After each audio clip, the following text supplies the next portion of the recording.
Sebelum mendengarkan cerita Kenshin atau menyimak, jangan lupa like dan subscribe channel ini serta aktifkan tanda loncengnya. Terima kasih. Kisah pemuda kaya, anak bos besar, pemilik 73 perusahaan, yang menjadi cleaning service. Episode 724. Kenshin yang ada di Jerman kini mengobati lukanya karena tembakan. Kenshin menjalani operasi kecil di tangannya. Bersamaan dengan itu, anaknya Julia yang bernama Diana turut mendapat operasi pula. Dokter-dokter hebat di situ bekerja dengan begitu seriusnya, termasuk dokter Claudia Ergerica, dokter yang menangani Niken kemarin, terlihat memeriksa Diana. Semua dokter di situ sudah mendapat cerita tentang kejadian anak-anak yang diculik. Untuk diambil organ pentingnya, diberikan pada Diana. Semua dokter pun sangat marah karena sakit yang diderita Diana. Tak perlu sampai melakukan begitu. Dan kini, pengobatan Diana pun dimulai. Dianalisa, diperiksa dengan alat-alat yang super canggih, yang modern dan terkini. Kenshin pun di ruang sebelah juga sama. Tangan kanannya dijahit diberi obat penenang. Sementara itu, Narnia anaknya Natalia, Chika keponakannya Maya, serta Michi anaknya Wati menangis di ruang pengamanan. Mereka kangen dengan orang tuanya. Mereka yang dijaga oleh pegawai yang melindungi Kenshin. Sebelum Kenshin masuk ruang operasi, Kenshin telah berpesan. Kenshin memberikan nomor-nomor telepon dari keluarga anak-anak itu yang bisa dihubungi, dan kini pegawai tersebut menelpon satu-satu dari mereka. Si Rena yang ada di rumahnya Natalia bersama Niken, Ririn dan Iwan.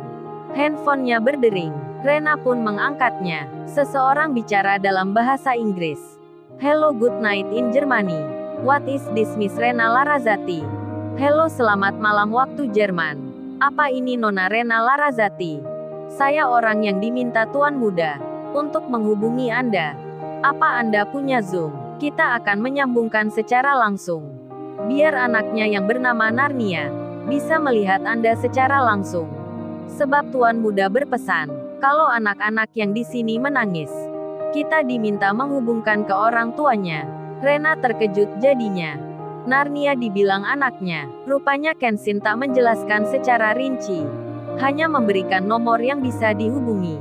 Hal yang sama dialami juga oleh Anggun. Pegawai lain yang menelponnya berkata, "Halo, apa ini Mama dari Chika? Kami dari Jerman. Kita mau menghubungkan Anda dengan anaknya secara langsung. Mohon aktifkan Zoom saat ini." Pemberitahuan itu pun membuat kaget Anggun jadinya. Beruntungnya masih ada Maya bersamanya.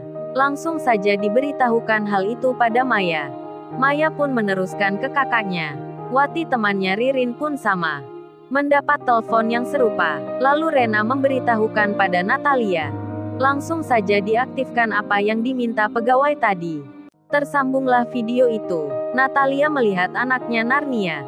Pak Bargali dan istrinya pun sama. Begitu pula dengan Karina.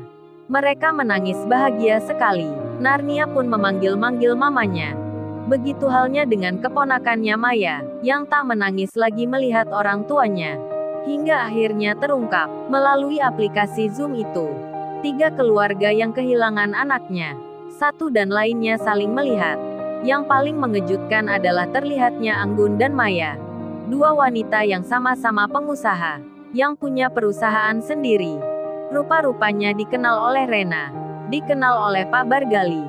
Meski tak kenal dekat, mereka pun menyapa. Karena sesama pengusaha yang pernah bertemu di suatu tempat. Si Rena menyapa Anggun. Anggun pun sama. Mereka tak menyangka bertemu di Zoom ini. Pak Bargali pun senang melihat cucunya Narnia. Begitu pula dengan istrinya dan Karina anaknya. Serta Wati yang melihat Michi menangis-nangis dibuatnya. Kakaknya Maya pun demikian. Kakaknya itu bertanya pada Maya, "Oh ya Maya, di mana ya temanmu yang menyelamatkan Chika?" Kakak dan keluarga mau mengucapkan terima kasih yang banyak sekali. Maya pun bertanya. Lewat video Zoom itu Maya berkata, "Oh ya Sir, di mana ya Mas Kenshin?" Pertanyaan Maya didengar oleh semuanya.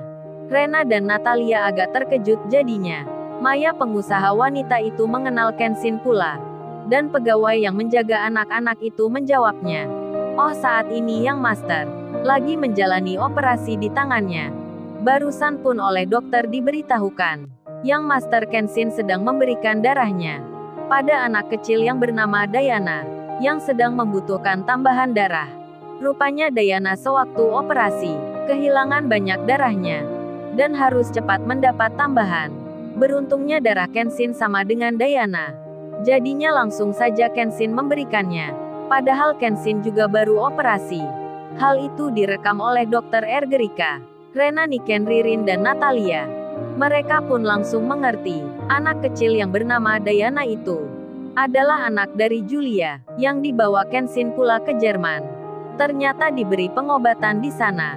Rena dan Natalia jadi tahu tentang Diana karena baru menonton rekaman videonya.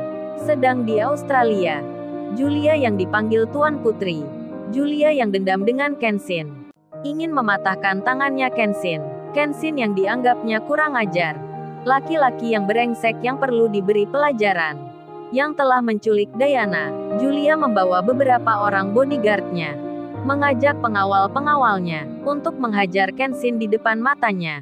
Begitu pula dengan papanya, Mr. Satan Cardouz itu turut mengajak jenderal berpangkat tinggi di negaranya, diajak untuk ke Jerman, biar bisa menangkap yang menculik cucunya. Mereka pun sudah menyiapkan segalanya. 30 orang ikut bersamanya. Mr. Satan Cardouz pun memakai pesawat perusahaan miliknya. Julia sesumbar di bandara sebelum berangkat terbang. Julia berkata pada papanya, "Papa, nanti kalau laki-laki itu sudah ditangkap, jangan diberikan kepolisian yang di sana. Kita bawa saja ke Australia. Karena dia menculik Diana di sini. Nanti pemuda brengsek itu dinaikkan saja di pesawat ini. Biar Julia bisa menyiksanya, menampar mukanya, memukul tangannya dengan tongkat bisbol itu. Biar patah-patah sekalian." Julia belum tenang kalau tak melakukan itu. Biar dia tahu berurusan dengan siapa. Akan Julia buat dia cacat seumur hidupnya. Hidup mati pun tak bisa. Biar membusuk di penjara. Julia sangat-sangat muara sekali pada Kenshin. Benci dan dendamnya begitu tinggi sekali. Papanya Mr. Satan Cardouz itu menjawabnya, "Jangan khawatir Julia, Papa sudah mengajak petinggi-petinggi polisi di sini. Mereka akan bernegosiasi dengan aparat hukum di sana. Terlebih Papa sudah mengabarkan pada duta besar yang di Jerman. Jadi pemuda itu tak akan bisa lolos nantinya. Apalagi kalau kondisi Diana semakin memburuk. Papa tak akan segan-segan langsung untuk menyuruh bodyguard menghajar langsung di tempatnya. Kamu yakin saja Julia, pemuda itu tak akan bisa kemana-mana. Meski ada orang pengusaha di belakangnya, ataupun orang kaya yang menyuruhnya. Papa bisa pastikan masih kalah jauh dengan Papa. Nanti pun Papa akan membawa dalangnya. Pengusaha di baliknya. Akan Papa miskinkan perusahaannya. Berurusan dengan Papa ini sama saja menggali kuburan sendiri." Mr. Satan Cardouz sangat percaya diri. Sombongnya begitu tinggi, karena tak pernah menjumpai ada orang yang lebih kaya di negerinya. Julia yang dipanggil Tuan Putri itu pun sama. Merasa bangga dengan papanya, hingga berangkatlah mereka, terbang langsung ke Jerman. Lalu, bagaimana kisah selanjutnya? Subscribe channel ini, untuk episode berikutnya. Terima kasih. Jangan lupa subscribe ya guys, dan tekan notifikasinya. Jangan lupa ya guys, untuk kelanjutan ceritanya ada